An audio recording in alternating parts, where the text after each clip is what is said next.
What is up, my Shadowverse soldiers, and welcome back to another Shadowverse Evolve video. Guardian soldiers, in this video we're going to be doing the Abysscraft set 11 reveals for Bullet of Fate. I'm actually excited to talk about these new cards because Abysscraft is one of the most popular crafts, I will say, for Shadowverse Evolve, probably right next to Dragoncraft. And of course, I was talking with Donut223 SVE. I highly recommend you check out his channel if you haven't checked out before, if you need all your Abysscraft needs, because trust me, I try and, dip my toe in every flavor of crafts, but, if you really want something specialized, you should definitely go to a master of it. Alright, and enough of the glaive, so let's go ahead and start with our first card. So we have Enchilindrig, Glided Autocrat. So he's a 5-cost 5/5, you can evolve him for 1, and when this card becomes engaged, each opponent discards a card. When it comes to play, if there isn't a Magi Train on your field, you can summon a Magi Train token. Alright, so I absolutely love skills that make your opponent discard a card, and it doesn't even say at random, so being able to discard a card is just good in hand control, so this could be a pretty good legendary in rocking maybe Silence, but I'm assuming for him to be engaged, we're probably going to have to look at this Magi Train token to see if it engages this Enchilindrig.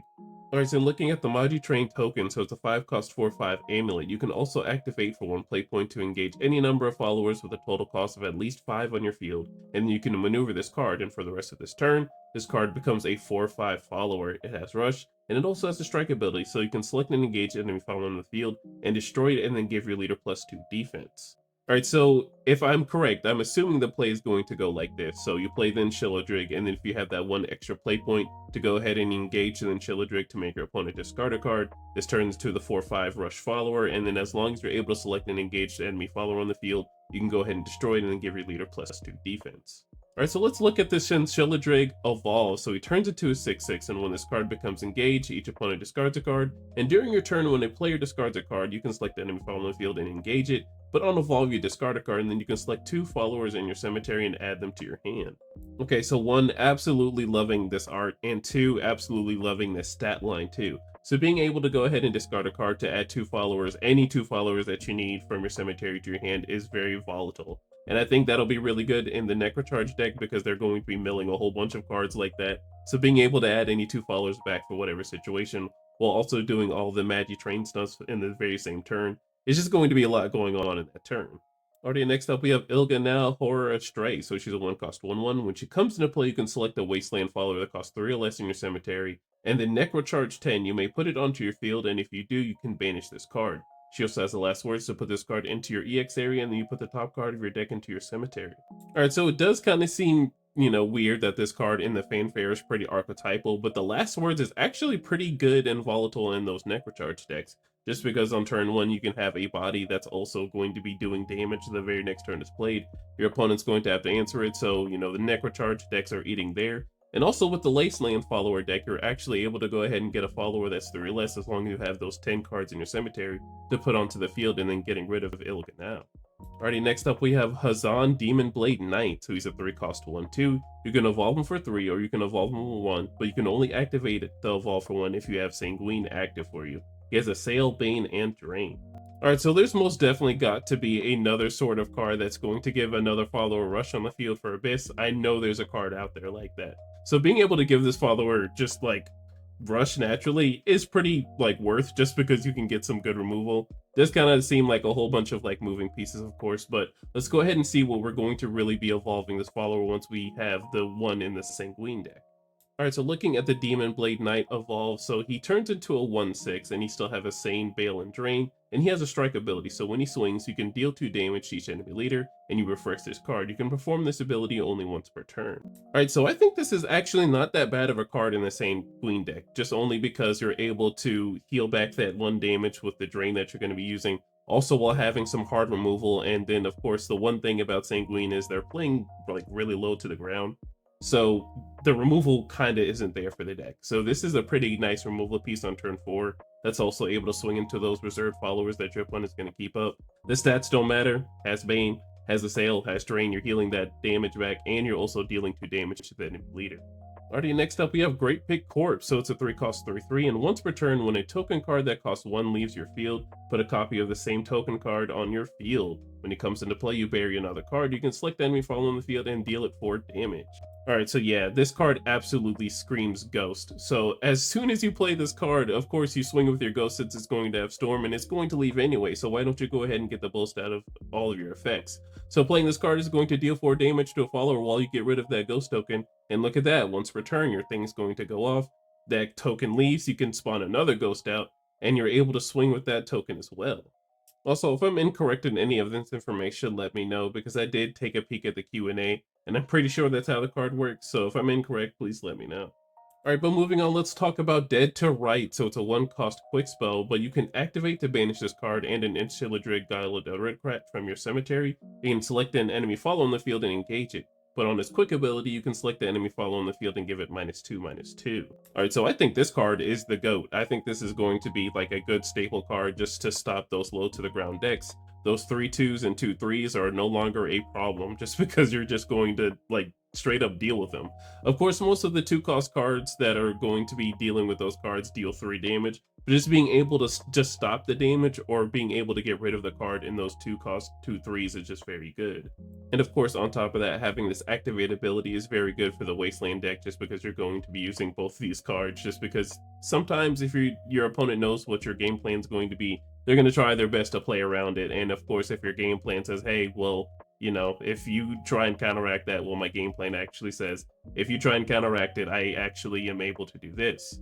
And I know that might not have made sense to a lot of like card game players, but I do love the intricacies and interactions that is Shadowverse Evolved just because, you know, if your archetype says, hey, you know, well, if you try and not play the game how I want you to play it, I can make sure you play it that way. And that's exactly what Dead Rights wants to do as a card. Alrighty, next up we have Wretch, so it's a 3-cost 3/2. You can evolve it for 1. You can activate only if there's a card that was put onto your field from your cemetery. It has Rush, and then it also has the last word, so when it dies, you can summon a Bullet Bite token, and you bury the top 2 cards of your deck. Alright, so it looks like we have another Departed follower for the Necrocharge deck. So of course in the Necrocharge deck, we're going to be pulling cards out of our cemetery all the time, and then putting them onto the field. So being able to go ahead and evolve this follower isn't going to be too crazy in that deck. Now in other Abysscraft decks, you know, good luck, Charlie. But, you know, in the Necrocharge Abysscraft deck, that's literally what their goal is to do. So being able to go ahead and evolve this is going to probably boost up their game plan a whole bunch. And on top of that, with this follower having Rush and this last words to go ahead and summoning a Bullet Bite while also burying the top 2 cards of your deck just screams Necrocharge as well. Alright, just to give you soldiers a reminder of what a Bullet Bite is, so it's a 1-cost amulet. You can activate to bury this card to select a follower on your field and give it Rush, and then if it's a Wasteland follower, you can give it +1 attack. Alright, so looking at the Wretch Evolve, so it turns into a 4/3 and it has Storm, but on Evolve, you select the enemy follower on the field and deal it 5 damage, and it still has that last word to summon a Bullet Bite token and then bury the top 2 cards of your deck. Alright, so not a bad evo at all. Being able to swing for some storm damage is really good, while on top of that, being able to evolve and dealing a whole follower 5 damage is amazing as well. Already looking at Goldmine Necromancer, so it's a 5-cost 4/5. When it comes to play fanfare, you select the enemy follower on the field and a Wasteland follower in your cemetery that costs 3 or less, Necrocharge 10, deal 4 damage to the first follower, and then summon the second. Alright, so getting into the later game, this is actually what's going to be able to help this Wretch evolve. So if the Wretch is in the cemetery, you can go ahead and play the Goldmine Necromancer, deal that 5 damage, play the Wretch from the cemetery, evolve it, it turns to that Storm follower, and you can also deal an extra 5 damage to another follower, or, you know, the same follower if it's still up, so there's lots of damage here. Alrighty, next up we have Wretched Triss, so it's a 4-cost spell, so you can select 2 Wasteland followers that cost 3 or less in your cemetery, and then Necrocharge 10, you can summon them. Alright, and there's another card that pulls the Wretch out of the cemetery just like that, so it looks like the Enchilladrid deck, or at least the Wasteland Departed deck, or whatever you want to call it, of course, is going to be pulling those cards out of the cemetery, while in those early turns we're going to be doing the Necrocharge thing by milling our deck. Alrighty, and looking at Redcap, so it's a 4-cost 5/4, you can evolve it for 1, but when it comes into play fanfare, if you have an amulet on your field, you give this follower a Rush and a Sail. Would you look at that? There are lots of cards in this deck that are going to be putting out amulets. Of course, we have the Bullet Bike and the Magitrain that are cards that are going to be giving Redcap the Rush and a Sail on its fanfare, which is pretty cool. Alright, so looking at Redcap Evolve, so he turns into a 6/5, and at the start of your end phase, you refresh this follower, but it has a follower strike. This follower cannot take damage this turn. Alright, so this is honestly some hard removal. So I believe as soon as this card goes off, the strike goes off before the quick timing goes off. If I'm remembering the interactions correctly, follower strike takes priority over, you know, quick timing. So, you know, the follower strike goes off. As long as this is swinging into a follower, it's not going to take any damage. So I don't believe you're able to, do some quick timing spells like, only deal 3, deal 4, deal 5, unless you have the hard removal. If you have the hard removal, like, execute, or those cards that say, hey, put this in the cemetery, banish this, you can do cards like that. But if I'm correct in what I'm speaking here, then in the follow a strike timing, you're not able to activate those quicks like Surefire Bullet and those things that deal the 3 damage. All right, so outside of the interaction that I was talking about there, I am really rocking with this card art. So on top of that, this dude has a hat. He's got the big ass axe, and then he has the blue flames, and it looks like he's about to really murk somebody. So I really do like this card art. Already looking at Skeleton Dreamer, so it's a 2-cost 2/3, and when this follower's attack or defense is increased by the ability of a card you control, you can give this follower Storm. But he also has the last word to summon a Bullet Bike token, and you bury the top card of your deck. Alright, so what I'm really enjoying is that there are these cards that are going to be generating a whole lot of value. So if your opponent answers these cards, that's a card in your cemetery. This last words goes off, that gets you that Bullet Bike token when it dies, and you're also able to bury the top card of your deck, or top 2, of course, looking at the wretch that we saw earlier, for a lot of these cards. But being able to mess with this follower's defense and then also giving it the Storm so you can, just ping into the enemy leader is very good as well. Alright, next up we have Fulminating Berserker. So he's a 7-cost 6/6. He has Rush and then a strike ability to select an enemy following the field and then deal it 5 damage. Alright, so I'm not gonna lie to you, soldiers. They low-key kind of cooked. Like, this art, this art looks absolutely amazing. Like, this guy looks like a badass. Outside of the other ability, the ability seems pretty okay. Of course, if you can manage to cheat this out with Death's Breath, you have a 6/6 on the field that, you swing into. Playing it on turn 7 probably low-key doesn't feel real, but there are those games where you hit those grindy matchups, so this might be one of the cards that you might really look towards. If you can really cheat this card out though, I think that'd be pretty cool, but this art is just absolutely amazing. Alrighty, next up we have Grudge Teller. So she's a 2-cost 3/2, and when she comes into play, you deal 1 damage to each enemy leader, and if Sanguine is active for you, you deal 3 damage instead. So a solid card for the Sanguine deck. So instead of doing Razor Claw and quick timing, of course, by pinging yourself and then dealing the enemy leader 3, well, now if you have Sanguine active, you can go ahead and deal 3 damage while also having a body on the field and still playing low to the ground. And already lastly, we have Spiderweb Array. So it's a 2-cost spell. You can select the enemy following the field and engage it, and it can't refresh at the start of its controller's next turn. And then you draw a card. Alright, so for those control matchups, of course, there are those pesky followers that are really giving us the hardest time. So being able to spend 2 to go ahead and drawing a card and keeping that follower engaged, and it can't refresh. It's not boxed, it just can't refresh, it's engaged. And they can't really do anything with it until the next turn after that.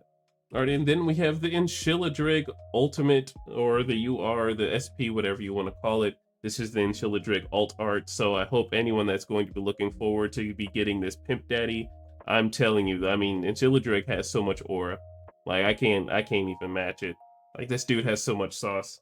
So I hope anyone that's going to be looking forward to playing this deck or looking forward to acquiring this card is able to obtain it. I know everything's been a little bit crazy with box pulls and cases and whatnot, but only the strong will survive. I managed, to get my stuff every time, so I appreciate everyone that's been able to interact with me and keeping the card game alive and, having conversations, being able to even play, whatnot, seeing all the faces that it's all BSF. And, I'm not gonna just like trail off and everything and rambling, but Enchilladrig has a lot of aura, and I really do love this card game, and I love all of you. But alright, soldiers, that is the end of the video. Thank you so much for watching. It means a lot to me that you are watching these reveals. I am very excited to talk about this deck when we get into the nitty and gritty of it outside of this week. Of course, we have our webcam event tomorrow, so if you guys are watching this video and are interested in getting to the webcam, reach out to me on Discord. We really want everyone to play on Sundays because that's where we do play. And of course, we know people are going to be busy and whatnot, but I really do want to get in touch with all of you. And of course, play set 11 when that comes out. So I hope you all have a good one. Well, all right, soldiers, make sure you are safe in whatever you do tonight and safe whatever you do for the rest of the year. Make sure to like, comment, and subscribe, and I will see you in the next one. Bye. Yeah. TRINN. Just to get you away. What I got to do, what I got to do.